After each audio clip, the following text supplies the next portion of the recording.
रिश्ते में फंसी रहेगी। मगर मोदी का मकसद ये था कि हमको नुकसान पहुंचाया जाए। फिर उसके बाद आप देखते हैं कि अनलॉफुल एक्टिविटीज़ प्रिवेंशन एक्ट को, जिसको कांग्रेस ने बनाया था बरसों पहले, फिर उसमें तरमीम की गई, ज़्यादती की गई। 2010-11 में चिदम्बरम जब होम मिनिस्टर थे, उस वक्त मैं बहैसियत रुकने पार्लिमान उसकी पार्लियामेंट में मुखालिफत किया। फिर 2019 में जुलाई में नरेंद्र मोदी के हुकूमत में अमित शाह ने अनलॉफुल एक्टिविटीज़ प्रिवेंशन एक्ट में इतनी गंदगी पैदा कर दी कि आज आप देखते हैं कि हमने उसकी मुखालिफत की थी। मजलिस इत्तेहादुल मुस्लिमीन ने मुखालिफत की, मगर उस वक्त भी ये तमाम सेकुलर पार्टी जो है वो तायीद किए थे उस बिल की। और आज उस कानून के तहत जो अमेंडमेंट लाया गया था, तरमीम की गई थी, आज आप देखते हैं कि 4.5 साल 5 साल से बच्चे जेलों में सड़ रहे हैं, और ज़्यादातर उसमें मुसलमान, फिर आपके ईसाई आदिवासी हैं। एक ईसाई 85 साल का ज़ईफ़ शख्स जिसको जेल में डाल दिया गया UAPA में, वो तड़पता रहा, पुकारता रहा कि मैं गिलास उठाकर पानी नहीं पी सकता, मुझे गिलास में, या जो जेल में गिलास होता है उसमें सिर्फ स्ट्रॉ दे दिया जाए कि मैं चूस कर पानी पी सकूं। उसको कोर्ट से इजाज़त नहीं मिली, हुकूमत ने उसकी मुखालिफत की, वो 85 साल का स्टैन स्वामी जेल में ही मर गया।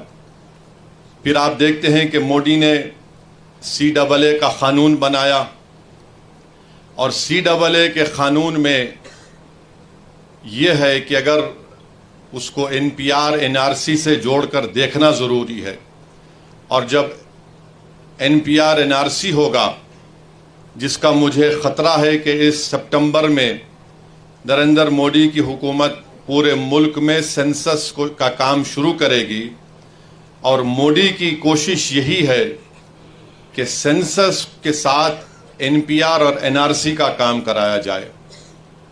अगर NPR NRC का काम होगा तो हम तमाम से कहा जाएगा कि आप कागज़ लाकर दिखाओ। आधार कार्ड काबिल कबूल नहीं होगा, पासपोर्ट, रेशन कार्ड काबिल कबूल नहीं होगा, ये शहरियत नहीं देता है आपको। आपको बोला जाएगा कि आपके दादा के अब्बा कहाँ पैदा हुए थे। उस ज़माने में बर्थ सर्टिफिकेट का कॉन्सेप्ट भी नहीं था। बर्थ सर्टिफिकेट का क़ानून तो शायद 1965 या 70 में बना था। इस मुल्क में सिर्फ 6 या 8% लोगों के पास पासपोर्ट हो सकता है। वो क़ानून बना दिया गया। अब सितंबर में अगर सेंसस होगा तो NPR NRC भी ये साथ करेंगे। आसाम में सुप्रीम कोर्ट के तहत NRC हुआ, NPR हुआ, उसमें कुछ 20 लाख के करीब आवाम के नाम नहीं आए, जिसमें 2 लाख मुसलमान थे। उन 2 लाख मुसलमानों से कहा जा रहा है कि आप फॉरेनर्स ट्रिब्यूनल को जाओ और अपनी भारत की नागरिकता, शहरियत साबित करो। और वो जो 18 लाख जो गैर मुस्लिम है, उनसे हेमंत बिस्व शर्मा, आसाम का मुख्यमंत्री, कह रहा है कि हम CAA के तहत आपको सिटीजनशिप दे देंगे। और आसाम में हमने देखा आज से चंद दिन पहले, हफ्ता भर पहले, 28 के करीब मुसलमानों को, आसाम में एक आसाम बॉर्डर पुलिस है, और आसाम बॉर्डर पुलिस किसी को भी रोड चलते आदमी को उठा सकती है और कहेगी कि तुम बांग्लादेशी हो और तुम साबित करो। तो फॉरेनर्स, जो शहरियत का कानून है, उसका सेक्शन 9 ये कहता है कि इल्ज़ाम अगर मुझ पर लगेगा तो मुझे साबित करना पड़ेगा कि मैं भारत का शहरी हूं। और उसमें तरफ तमाशा ये है कि अगर एक ख़ानदान में 5 लोग हैं तो 4 भारत के नागरिक हैं, 1 भारत का नागरिक नहीं है। 28 लोगों को ले जाकर ट्राइब्यूनल, वो ट्राइब्यूनल ऐसा है, वो बिल्कुल आर्बिट्री है। अब 28 लोग अब 2 साल तक मिनिमम जेल में रहेंगे, वहाँ उसमें रहेंगे। उसके बाद अगर बेल होगी, नहीं होगी तो निकलेंगे, वरना उससे पहले बेल। तो ये बताने का मकसद ये कि कानून ये। फिर जहाँ जहाँ BJP की सरकार है वहाँ पर उन्होंने लव जिहाद का कानून बना दिया। जहाँ जहाँ BJP की सरकार है वहाँ पर उन्होंने कह दिया कि हरियाणा में गौ रक्षकों को पैसे दिए जाते, हरियाणा की बीजेपी की सरकार की तरफ से बंदूक के लाइसेंस उनको दिए जाते हैं। इस पस मंजर में आपको वक्फ एक्ट को देखना है। और उत्तराखंड में बीजेपी की सरकार है, वहां पर यूनिफॉर्म सिविल कोड का कानून बनाती है और वहां पर यह कहा गया कि आप निकाह नहीं कर सकते, स्पेशल मैरिज एक्ट में आप शादी करो। तो निकाह हमारे पास तो शादी निकाह से होती है, गवाह से होती है, महर देने से होती है, मगर उत्तराखंड में कुछ और बना दिया गया। तो इस पस मंजर में हमको देखना है कि बीजेपी इस मुल्क को एक हिंदू राष्ट्र बनाना चाहती है। बीजेपी सिर्फ मुसलमानों को ही निशाना बना रही। आज आप देखिए कि आज से चंद दिन पहले हाजी अशरफ अली मुनियार साहब को ट्रेन में जा रहे थे, उनको पूछा गया कि तुम्हारे पास डब्बे में क्या है, तो उन्होंने कहा भैंस का गोश्त। एक 70-75 साल के बूढ़े को ट्रेन में मारा और पीटा गया और उसके बाद उनको कहा गया कि आप कंप्लेन नहीं करना वरना तुम्हारी जान ले ली जाएगी। इम्तियाज जलील साहब ने मुझे नंबर दिया, मैं हाजी अशरफ अली मुनियार से फ़ोन पर बात किया, उनके बेटे से बात किया।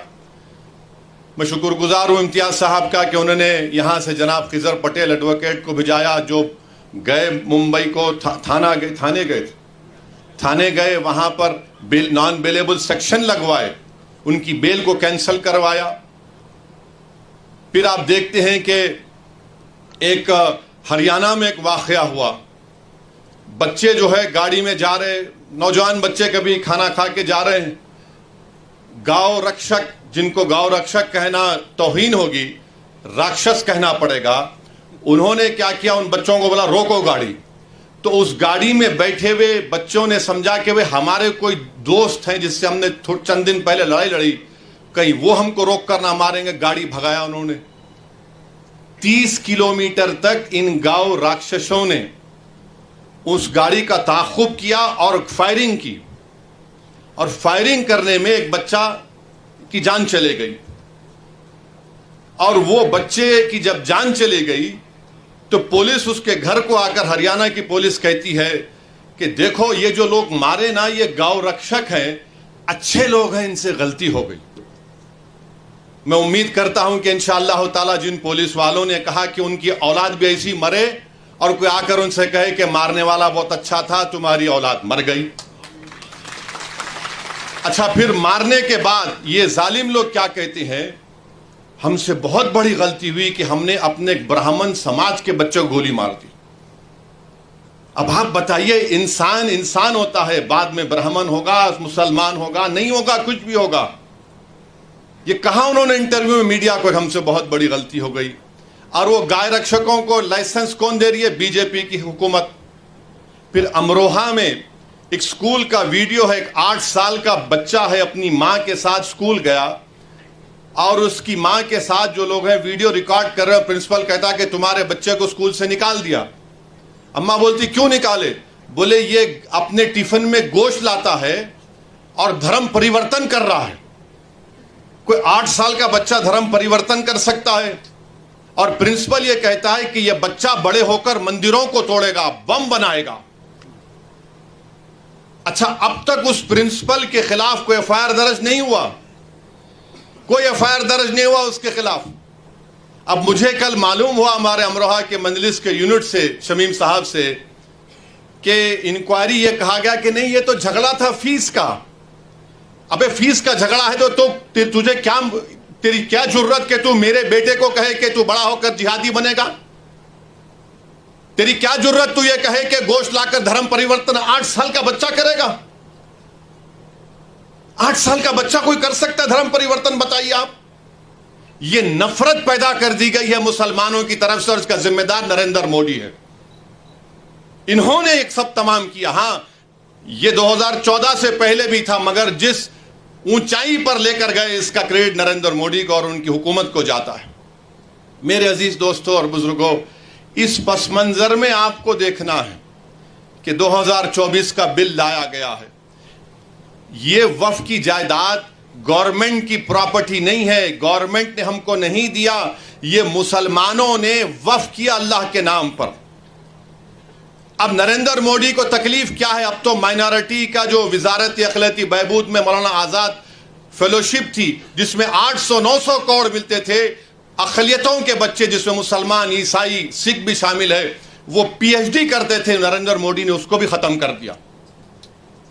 अब ये कह रहे हैं कि जो जायदाद हमारे बुजुर्गों ने, हमारे आबो अजदाद ने अल्लाह के नाम पे वक्फ की, हम आपसे छीन लेंगे, हम आपसे छीन लेंगे।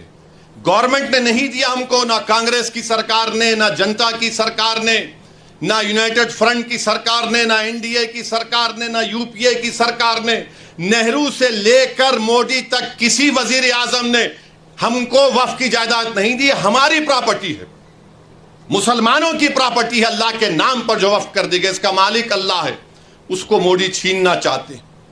और अफसोस मुझे इस बात का होता है कि यहां पर आप देखते हैं कि महाराष्ट्र में यहां पर शिंदे की हुकूमत है, जिसमें अजीत पवार भी हैं, बीजेपी भी है। जो शिंदे के एमपी पार्लियामेंट में खड़े होकर बोले ये कानून बनना चाहिए। अरे तुम जरा तारीख को पढ़ लेते महाराष्ट्र की। छत्रपति शिवाजी ने अपने जमाने में हजरत पीर बाबा याकूब सरवरी को रत्नागिरी में 652 एकड़ जमीन छत्रपति शिवाजी ने दी थी। और जो छत्रपति शिवाजी को का नाम लेकर अपनी सियासी रोटी सेकते हैं, तुम वक्फ की बिल की मुखालिफत कर रहे हो। 652 एकड़ छत्रपति शिवाजी ने हजरत पीर बाबा याकूब सरवरी को रत्नागिरी में दी। वहां के मुतवल्ली साहब से मैं बात किया, हमारे वकील साहब ने नंबर दिया था। उन्होंने कहा कि ओवैसी साहब मेरे पास 250 साल का रिकॉर्ड है, 250 साल का मेरे पास रिकॉर्ड है। अरे छत्रपति शिवाजी से मोहब्बत करने वालों, तुम कितने दोगले हो, तुम झूठे हो। अगर तुमको छत्रपति शिवाजी से मोहब्बत होती तो तुम मोदी के वक्फ के कानून की मुखालिफत करते, मगर तुमने सिर्फ अपने मफाद के लिए, अपनी सियासी रोटी को सेकने के लिए और अपने मुसलमानों से नफरत के लिए आपने ये काम किया। और इम्तियाज साहब मुझे भी बताए कि जब छत्रपति शिवाजी रायगढ़ में जगदेश्वरी मंदिर को बनाए तो वहां पर उन्होंने एक मस्जिद को भी बनाया। और छत्रपति शिवाजी ने मलिक रिहाई दरगाह को विशालगढ़ में उसको हाथ नहीं लगाया। ये कौन लोग हैं जो जाकर मस्जिद को और दरगाह को हाथ लगा के आए परसों? तुम छत्रपति शिवाजी को मानने वाले हो ना, तुम तो क्या क्या कहते हो और तुम ये काम कर रहे हो। मेरे अजीज दोस्तों और बुजुर्गों, इन चीजों को आपको सामने रखना जरूरी है। और ये आप जानते हैं मुझसे बेहतर कि महाराष्ट्र में इम्तियाज साहब ने रिकॉर्ड दिया कि 53,411 हेक्टेयर जमीन वक्फ की है महाराष्ट्र में। 53,411 हेक्टेयर, जिसमें से औरंगाबाद में 4,099 हेक्टेयर है। तो ये पूरी जमीन नरेंद्र मोदी छीनना चाहते हैं, याद रखिए मेरी इस बात को। और कैसे छीनना चाहते हैं? उन्होंने कानून बनाया। अब ये जो बिल पेश किया गया है, वो बिल में क्या लिखा गया कि सेंट्रल वक्फ काउंसिल में पहले क्या था कि सिवाय वजीर को छोड़कर, मिनिस्टर को छोड़कर अगर कोई गैर मुस्लिम है तो वो चेयरमैन होते थे। उसमें बनते थे 3 मुस्लिम ऑर्गेनाइजेशन से, 4 जो बड़े मशहूर है मुल्क के member, 3 member of parliament, 1 Waqf board का मेंबर, 2 रिटायर्ड जज सुप्रीम कोर्ट का, हाई कोर्ट का, 1 वकील जो पूरा मशहूर हो, और 1 मुतवल्ली से, और 3 आलिम दीन होना चाहिए। अब हुकूमत ये कर दी है कि सिर्फ 2 मेंबर बनेंगे मुसलमानों के, पूरे के पूरे गैर मुस्लिम होंगे सेंट्रल वक्फ, बाकी सेंट्रल वक्फ काउंसिल में। फिर आप देखिए कि जो स्टेट वक्फ बोर्ड है उसमें कह दिया गया है कि स्टेट वक्फ बोर्ड में पहले इलेक्शन होता था मुतवल्ली कैटेगरी में, आपके एमएलए कैटेगरी में, एमपी कैटेगरी में, फिर हाईकोर्ट के वकलाओं, मुस्लिम वकलाओं का इलेक्शन होता था, उन सबको बर्खास्त, इलेक्शन को बर्खास्त कर दिया गया और नामजद करेगी, नॉमिनेट करेगी हुकूमत। यानी पहले पूरे मुसलमान होते थे, अब सिर्फ शायद 2 या 4 रहने वाले हैं। अब उसमें भी क्या बोल रहे हैं कि एक मुतवल्ली, 2 आलिम दीन और 2 म्यूनसिपैलिटी या पंचायत के मेंबर को बीजेपी मेंबर बनाएगी। अब ये क्यों कर रहे हैं बताता हूं मैं आपको। स्टेट वक्फ बोर्ड में जब इलेक्शन खत्म हो जाएगा तो मोदी जी ये चाहते हैं कि औरंगाबाद की डिस्ट्रिक्ट कमेटी में पूरे के पूरे बीजेपी आरएसएस की जहनियत रखने वालों को मेंबर बना दिया जाए, क्योंकि जब स्टेट वक्फ बोर्ड में नॉमिनेट कर रहे तो यहां पर भी करेंगे। आप अंदाजा लगाइए कि ये आर्टिकल 14 के खिलाफ क्यों है। इसलिए है कि एक तो यह है कि जो आप कानून पढ़ेंगे काशी विश्वनाथ का, उत्तर प्रदेश में जो काशी विश्वनाथ का कानून है, उसमें साफ तौर पे कह दिया गया कि काशी विश्वनाथ में कोई भी गैर हिंदू मेंबर नहीं बन सकता। काशी विश्वनाथ का कानून ये कहता है। फिर आप जाकर तमिलनाडु का कानून देख लीजिए, वो भी ये कहता है कि कोई भी मुसलमान या गैर हिंदू उसका मेंबर नहीं बन सकता। तमिलनाडु का 59 का कानून है। फिर आप आंध्र प्रदेश का सेक्शन 3(2), उसमें कहा गया है commissioner, additional commissioner, joint commissioner, बल्कि कोई काम करने वाला भी गैर हिंदू नहीं हो सकता। कर्नाटका का 97 का कानून यह कहता है कि कोई गैर हिंदू मेंबर नहीं बन सकता। ओडिशा का कानून सेक्शन 5 कहता है कि हिंदू ही बनेगा। अच्छा, इन तमाम उत्तर प्रदेश, ओडिशा, कर्नाटका, तमिलनाडु, तेलंगाना, आंध्रा, ओडिशा ये कहता है कि अगर वो हिंदू मजहब को छोड़ता है तो मेंबर नहीं रह सकता हो। अब यहां पर हमारे वक्फ बोर्ड में आप आकर कह रहे हैं कि गैर मुस्लिम भी सेंट्रल वक्फ बोर्ड में बन सकता है। फिर एक झारखंड में एक बहुत बड़ी मंदिर है, वो पूरे मुल्क में 12 ज्योतिर्लिंग में उसका शुमार होता है। ये बीजेपी के लोग बड़ी बड़ी बातें करते हैं, इनको हम अपनी दलील से इनको हम झूठा साबित करते हैं। और वो क्या कानून है आपको बताना चाह रहा हूं कि वो कानून है बाबा बैद्यनाथ धाम, ये उसका 2015 का कानून है। सेक्शन 3 के तहत चीफ मिनिस्टर सब बनते हैं और उसी कानून में ये कहा गया, एक कंटिजेंसी रखी गई कि if the chairman or any of the other members mentioned in section 3(2) or in section 21 be not a Hindu, the state government may nominate any eminent person professing Hindu religion. अरे आप झारखंड के बाबा बैद्यनाथ धाम का कानून यह बनाते और कंटिजेंसी रखते हैं कि अगर कोई उस मंदिर के इलाके का कोई एमपी मुसलमान बन गया तो आप अपने आप को ताकत दे रहे हैं कि वो नहीं, हम किसी हिंदू को बना सकते हैं, ये सेक्शन में कहा गया। अच्छा, फिर आपके महाराष्ट्र में पंढरपुर की मंदिर है ना, पंढरपुर की मंदिर में सेक्शन 22H कहता है कि डिस्क्वालीफाई वो शख्स होगा जो हिंदू नहीं होगा।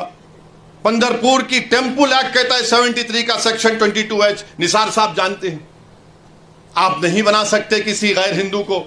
हमारे ऊपर क्यों कर रहे हैं आप ये? इसलिए कर रहे हैं ताकि पूरी जायदादों को छीन लिया जाए। जो 72,000 हेक्टेयर जमीन महाराष्ट्र में है, जब इनके चमचे आके बैठेंगे तो वो तो बादशाह सलामत जिंदाबाद के नारे ही लगाएंगे ना। और बीजेपी वाले बोलते मोदी है तो मुमकिन है, यकीनन मुमकिन है पूरी जायदाद को हड़प कर लेना। और बार बार आरएसएस वाले बोलते अरे भाई ये बताओ कि ये कुरान में लफ्ज वफ कहां पे आया। अरे आरएसएस वालों, दीन हम सीखेंगे उन उलमाओं के पैरों के पास बैठकर, तुम्हारी गंदी जबानों से हमको दीन सीखने की जरूरत नहीं है। अरे अगर आपको पढ़ना है, उलमा इकराम की मौजूदगी में कह रहा हूं कि आप देख लीजिए कि 73 मरतबा कुरान करीम में लफ्ज़ इन्फाक का इस्तेमाल हुआ। और फिर आप ये भी जानते हैं कि ये जो एक अरबी के आलिम दीन ने मुझे बताया कि लफ्ज़ वफ़ जो है ये अरबी का एक वर्ड है, वखाफा, उससे आता है। अभी जेपी वाले बोल रहे नहीं, कहाँ है बताओ। कुरान करीम में सुवर का भी जिक्र है।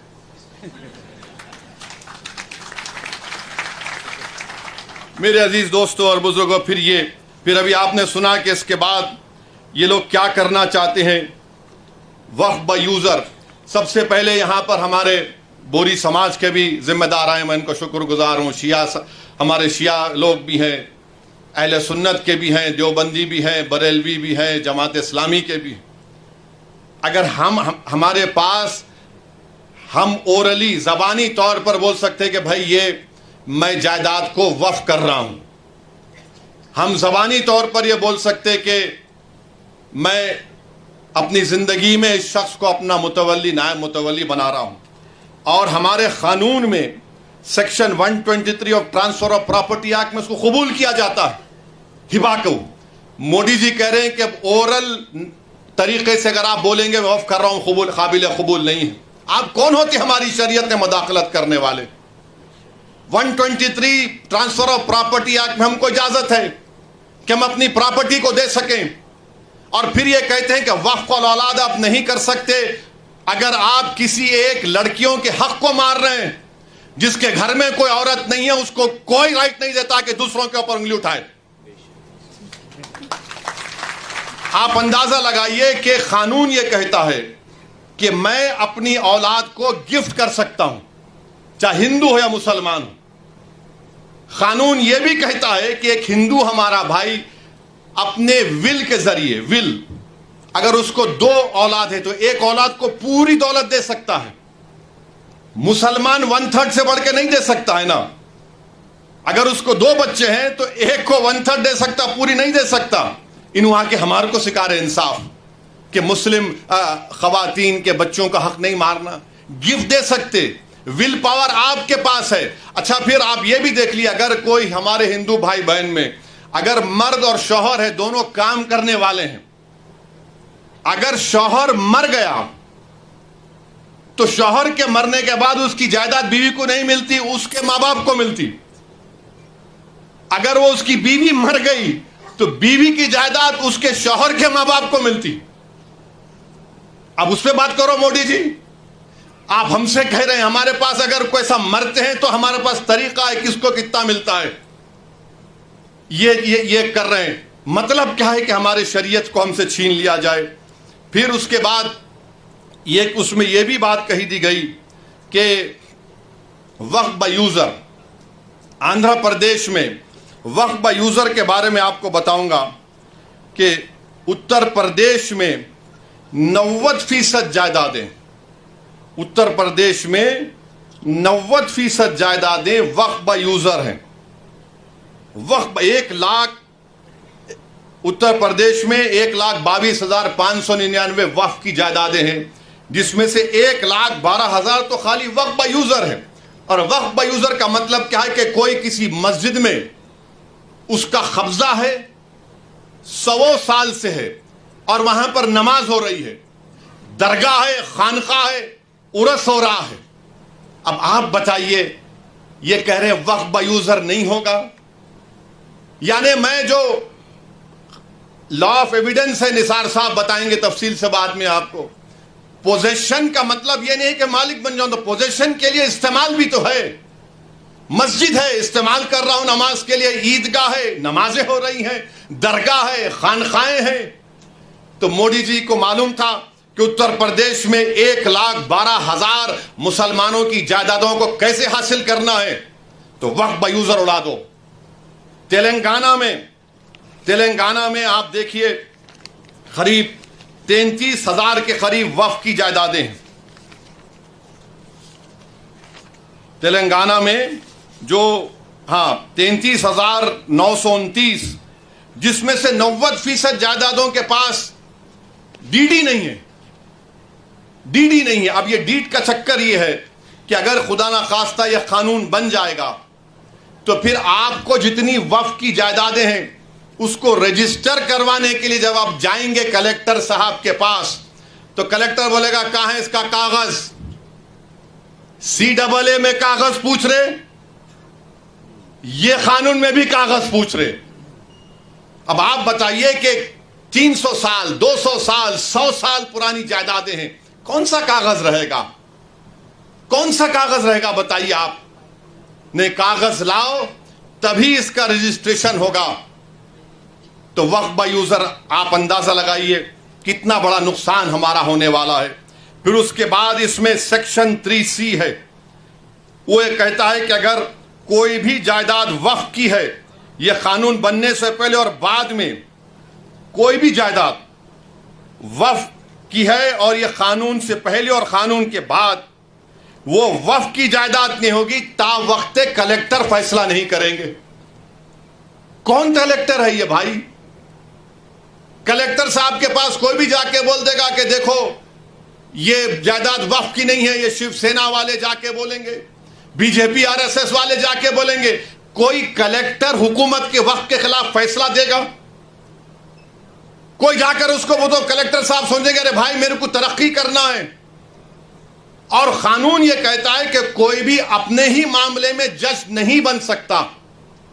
अपने ही केस में जज कैसा बनेगा कलेक्टर, जिसको लैटिन में बोलते न्यूमो जुडोक्स इन कॉजा सुआए।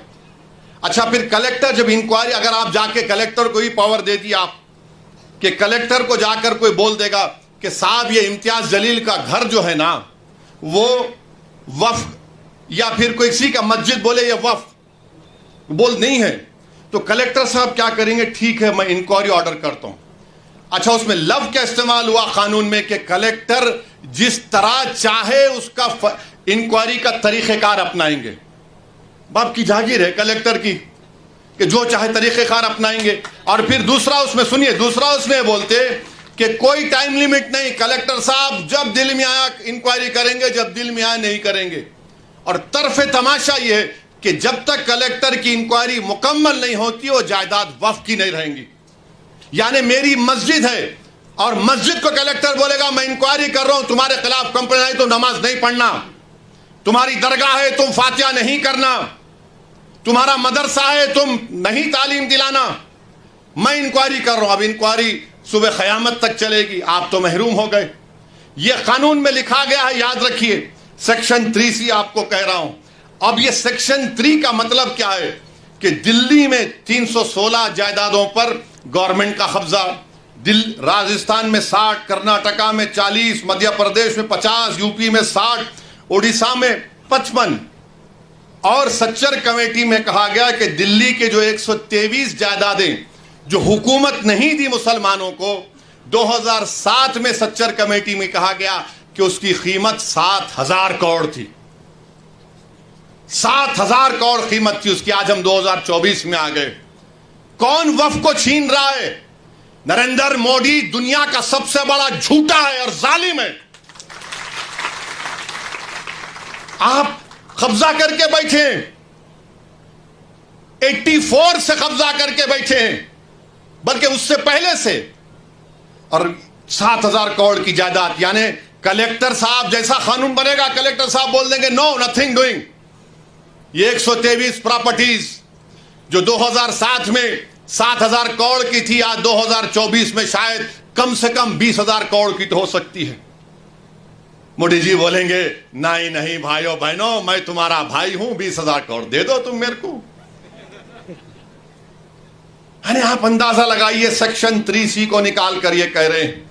और फिर आप ये भी जानते हैं कि जब कलेक्टर बैठेगा, आर्कियोलॉजिकल सर्वे ऑफ इंडिया आसार कदीमा में दिल्ली में 172 प्रॉपर्टीज पर आसार कदीमा कब्जा करके बैठा है। जैसा यह कानून बनेगा उसमें कब्रस्तान भी है, उसमें मस्जिद भी है, ईदगाह भी है, जमीनात है। एएसआई बोलेगा हम मालिक तुम आउट। आपका यहां पर महाराष्ट्र में है, अहमदनगर में है, औरंगाबाद में आसार कदीमा के है। और आसार कदीमा के लोग बोलते, मोदी की तरफ से बोलते नहीं नहीं हम कैसा बचाएंगे। आसार कदीमा के कानून में शेड्यूल 6 है लिविंग मॉन्यूमेंट, यानी जिंदा मॉन्यूमेंट है। बोलते नहीं नहीं, आप लोग वहां पर वो मस्जिद में मदरसा खोल लिए।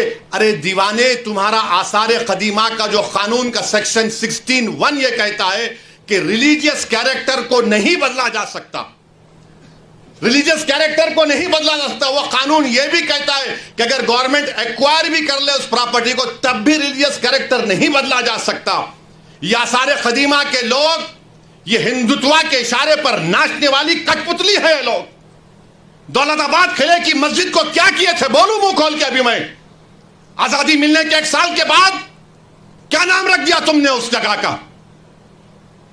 16 कह रहा है कि उसके रिलीजियस कैरेक्टर को नहीं बदल सकते। मकसद एक ही है। देखिए, गवर्नमेंट का डेफिनेशन निसार साहब बढ़ा दिया गया, गवर्नमेंट का डेफिनेशन में बढ़ा दिया गया, तो ऐसा ही गवर्नमेंट हो गई। और गवर्नमेंट हो गई तो आर्टिकल 12 में आप इनजस्टिस नहीं कर सकते, आप स्टेट हैं।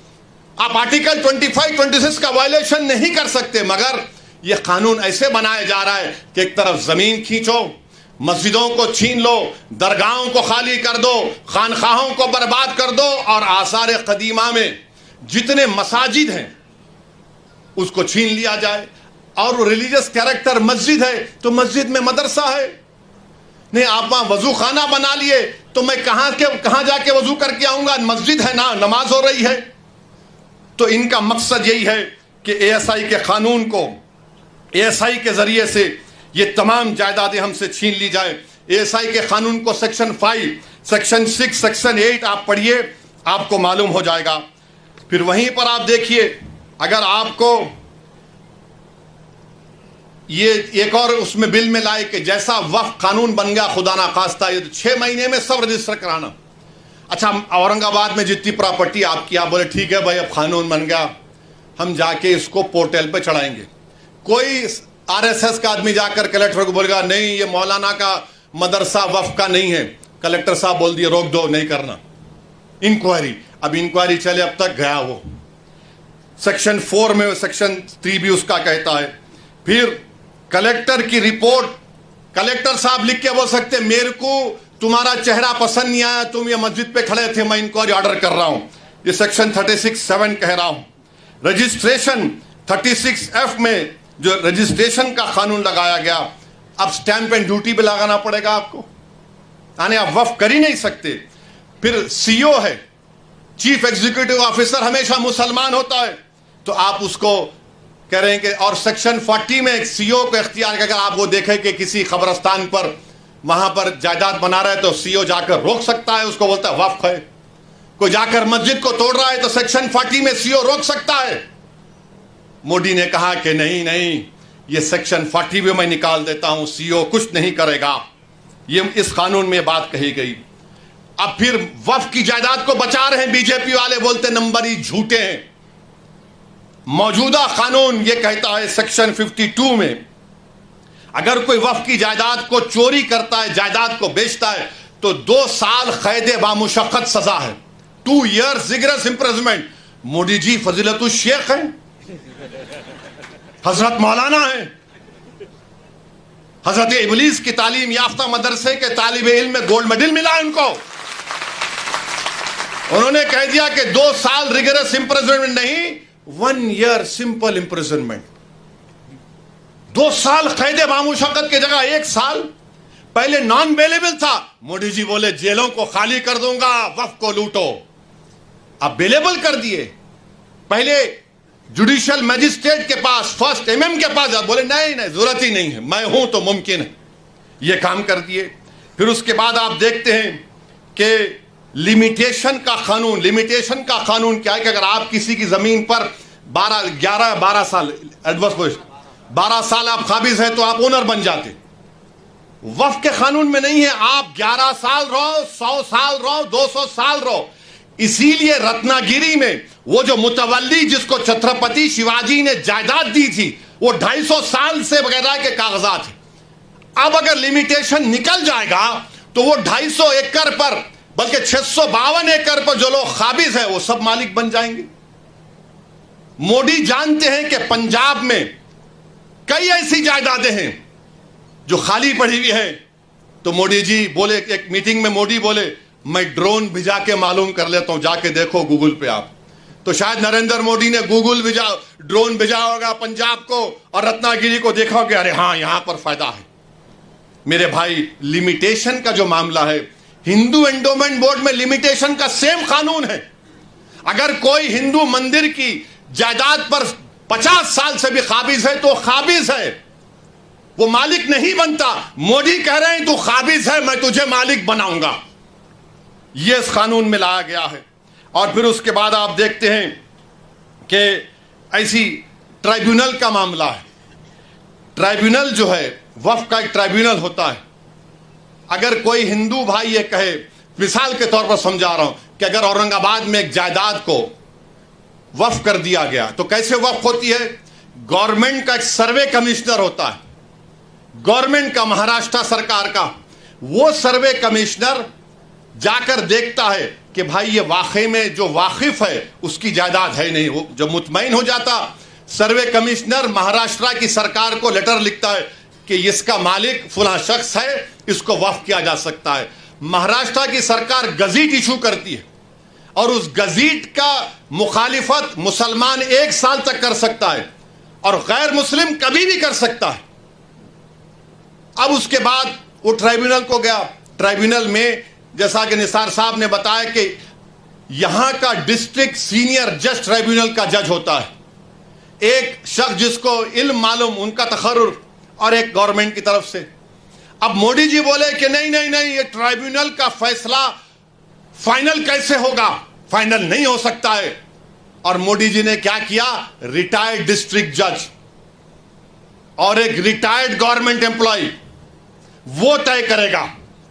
मेरे भाई, जब आप रेलवेज का ट्राइब्यूनल है, आरसीटी, एनजीटी, एयरपोर्ट का AIT, national waters dispute tribunal NBWDT, national consumers dispute redressal commission, income tax appellate tribunal, national company law tribunal, appellate tribunal for electricity, intellectual property appellate board, CAT, competition appellate tribunal, arm forces debt recovery tribunal, securities appellate tribunal, telecom dispute settlement appellate tribunal. ये सब final है, ये सब final है। मगर हमारा tribunal क्यों नहीं फाइनल होगा?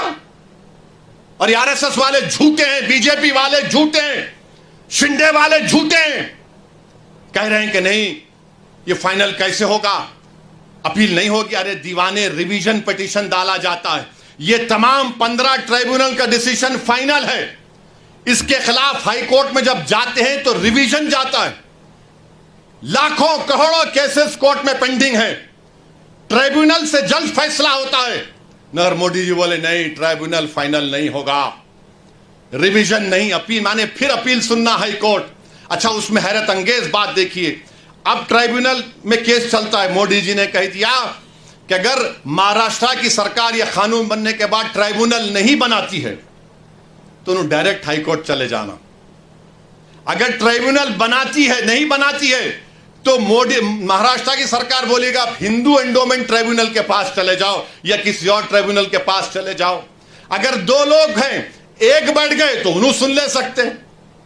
अभी निसार साहब बता रहे थे, दोनों में झगड़ा हो गया तो क्या होगा, उसका भी कोई प्रोविजन नहीं। यानी अगर आप देखेंगे तो हर तरीके से, हर जाविये से आप देख रहे हैं कि जायदाद को मुसलमानों से छीन लिया जाए। अच्छा, जितने मुतवल्ली हैं, सेक्शन 61 में अगर कलेक्टर मुतवल्ली साहब को लगे, मुतवल्ली ये दरगाह और मस्जिद को बोल दो एक तुम्हारी नहीं है, लिख कर दो जल्दी। अब मुतवल्ली साहब अगर दरगाह और मस्जिद को लिख कर नहीं दिए कि मस्जिद और दरगाह नहीं है, तो कलेक्टर उनको 6 महीने की सजा दे सकता है और 20,000 जुर्माना उन पर लगा सकता है। अब आप बताइए वक्फ कहां बच रहा है इसमें? अरे बीजेपी, आरएसएस, शिंदे वालों, ये जायदाद गवर्नमेंट की नहीं है, हमारे पुरखों की है, हमारे आबो अजदाद की है, ये प्राइवेट प्रॉपर्टी है। तुम कैसा इसमें मुदाखलत कर सकते हो? मकसद एक ही है कि मुसलमानों से वक्फ को छीन लिया जाए। और मुझे आखिर में सिर्फ इतना कहना है कि मुझे मौलाना खालिद सैफुल्लाह रहमानी साहब दामन बरकातहू के अल्फाज याद आ रहे हैं। उन्होंने कहा कि वक्फ की जायदाद एक इबादत है, एक इबादत है। वो हमको हमारी इबादत से महरूम कर दे रहे आप। दरगाह सलीम चिश्ती है।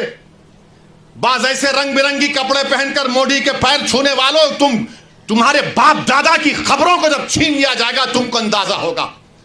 तुम जब चमचागिरी कर रहे हो नरेंद्र मोदी की जाकर, बड़े बड़े आस्थानों के तुम वाबस्ता, और याद रखो बड़े बड़े आस्थानों से वाबस्ता होने की बुनियाद पर तुम बड़े नहीं होते। अल्लाह का खौफ और उसके हबीब से मोहब्बत तुमको बड़ा बनाती।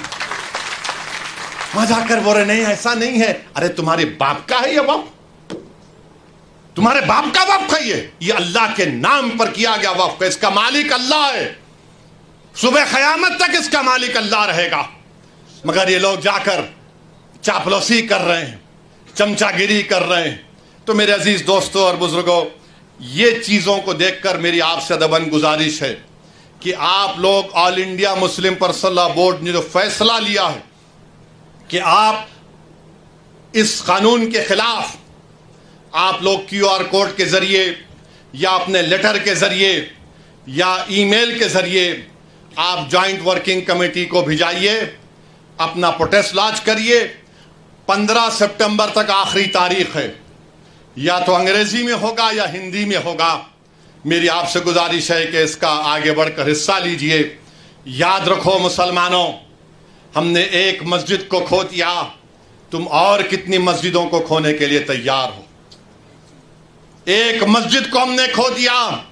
याद रखो अगर यह खुदा ना खास्ता कानून बनेगा तो सिर्फ काशी मथुरा नहीं, कोई मस्जिद नहीं बचेगी भारत में जो झगड़े शुरू हो जाएंगे। मस्जिदों को बंद कर दिया जाएगा, कलेक्टर बोलेगा नहीं मस्जिद नहीं है, खानखाओं को दरगाहों को बंद कर दिया जाएगा। इस तरह का गंदा कानून नरेंद्र मोदी बना रहे हैं। और अजीत पवार का मैंने एक इंटरव्यू पढ़ा अखबार में, उन्होंने कहा कि हम महाराष्ट्र के विकास के लिए मोदी का साथ दे रहे हैं, सेकुलरिज्म पर हम कॉम्प्रोमाइज नहीं करें। तो अजीत पवार, अगर सेकुलरिज्म तुम में जिंदा है तो तुम खुलकर इसकी मुखालिफत करो, बोलो तुम जाकर मोदी को यह कानून गलत है। जो छत्रपति शिवाजी को मानने वाले हैं, क्या तुम भूल गए कि छत्रपति शिवाजी ने रत्नागिरी में उस दरगाह को 652 एकड़ जमीन दी थी? ये कौन सी तुम्हारी मोहब्बत है? ये हमारी जमीन है, हमारी जायदाद है, अल्लाह के नाम पर इसका मालिक अल्लाह है। तुम हमसे छीनना चाह रहे हो। तुम्हारा दिल नहीं भरा 6 दिसंबर से, तुम्हारा दिल नहीं भरा दिल्ली की सड़कों पर हमारे खून की होली खेलने से, तुम्हारा दिल नहीं भरा हमारे बच्चों का एनकाउंटर करने से, तुम्हारा दिल नहीं भरा बुलडोजरों से हमारे घरों को तोड़ने से, तुम्हारा दिल नहीं भरा हमारे बच्चों के सरों से हिजाब खींचने से, तुम्हारा दिल नहीं भरा हमको इस मुल्क की शरीयत खत्म करने का कानून बनाया। अब तुम हमको हमारे वजूद को मिटाना चाहते हो। खुदा की कसम हम अपने वजूद को मिटने नहीं देंगे इंशाअल्लाह ताला। हम अपने वजूद को मिटने नहीं देंगे इंशाअल्लाह ताला। तो मेरे अजीज दोस्तों और बुजुर्गों, मेरे अजीज दोस्तों और बुजुर्गों, मेरी आपसे दबन गुजारिश है कि महाराष्ट्र के असेंबली इंतखाबात आने वाले हैं। मैं आपसे अपील कर रहा हूं, जो लोग वक्फ की जायदादों को बर्बाद करने आ रहे हैं, आप और हम मिलकर उनको इंशाअल्लाह बर्बाद कर देंगे सियासी तौर पर। मेरी आपसे अपील है कि मैं यकीनन कह रहा हूं कि इस महाराष्ट्र की विधानसभा में आपको इम्तियाज जलील को और मंजलिस के नुमाइंदों को भिजाना जरूरी है। तुम्हारी आवाज हो, अगर तुम्हारी आवाज नहीं होगी तो कौन आवाज उठाएगा?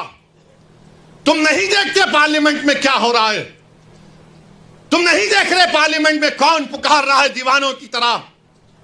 क्या तुमको नजर नहीं आ रहा कि किसके कलेजे में, सीने में, किसकी आंख में आंसू है जो तड़प तड़प कर देख रहा है कि मेरे बर्बादी का कानून मेरे आंखों के सामने बनाया जा रहा है? कौन होगा तुम्हारी आवाज को? छोड़ो इन चीजों को। कभी अपनों को भी तो अपनाओ, कभी अपनों को तो समझो। जो तुम्हारे लिए दिनों रात मेहनत कर रहे हैं उनकी आवाज बनाकर भिजाओ। यकीनन हराना है इंशाअल्लाह ताला, इन लोगों को हराएंगे इंशाअल्लाह ताला। मगर हराने का मतलब यही नहीं है कि तुम अपनी आवाज का गला घोट दो। तुम अपनी आवाज का गला घोट कर कैसे दूसरों के सर पर ताज रख सकते हो, मुझे बताओ। यह तो नहीं हो सकता मेरे भाई। तो मेरी आपसे गुजारिश है कि इस बात पर भी आप गौर करिए। हम लड़ रहे हैं और लड़ते रहेंगे इंशाअल्लाह ताला। और अगर मोदी ये कानून बनाते हैं तो जैसा कि पर्सनल लॉ बोर्ड ने फैसला लिया कि अगर एहतजाज होगा मोदी जी तो आप हमारे वजूद को मिटाना चाह रहे हैं, बेहतर यह है कि मैं रोड पर आकर अपने आप को खत्म कर लूं, मगर अपने घर में बैठकर अपनी जायदादों को छीनना नहीं देख सकता जो अल्लाह उसका मालिक है। मैं घर में बैठकर नहीं दे सकता कि जिसका मालिक अल्लाह है उसको जायदाद को छीन लिया जाए। यह हुकूमत की जिम्मेदारी होगी।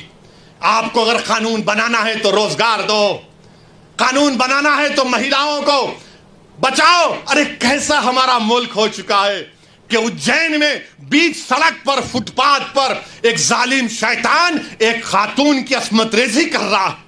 यह कैसा हमारा देश हो गया है?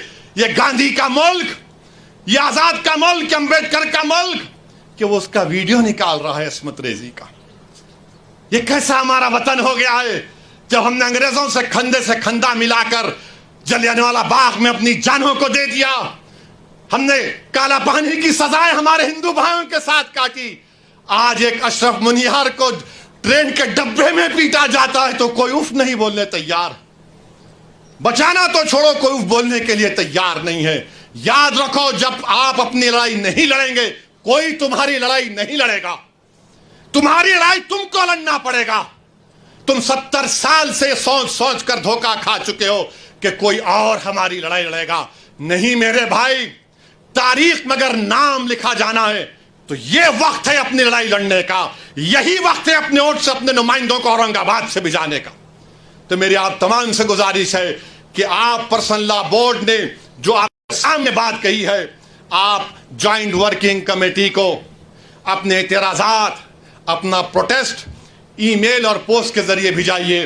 15 सितंबर आखिरी तारीख है और अल्लाह से कसरत से दुआ करिए कि परवरदिगार तो हमको जिंदा रखकर ये नज़ारे मत दिखा कि हमारी ज़मीनें जिसका तू मालिक हमसे छीन ली जाए। अल्लाह से हम गिड़गिड़ा कर सरबसूद होए, से गिड़गिड़ा कर भीख मांगे, इत्तेहाद पैदा करिए। ये कानून ना देवबंदियों के मफाद में है, ना बरेलवियों के मफाद में है, ना अहले हदीस के मफाद में है, ना बोरी समाज के मफाद में है, ना अथना शरी शिया के मफाद में है, ना आगा खानी शियाओं के हक में है, किसी के हक में नहीं है।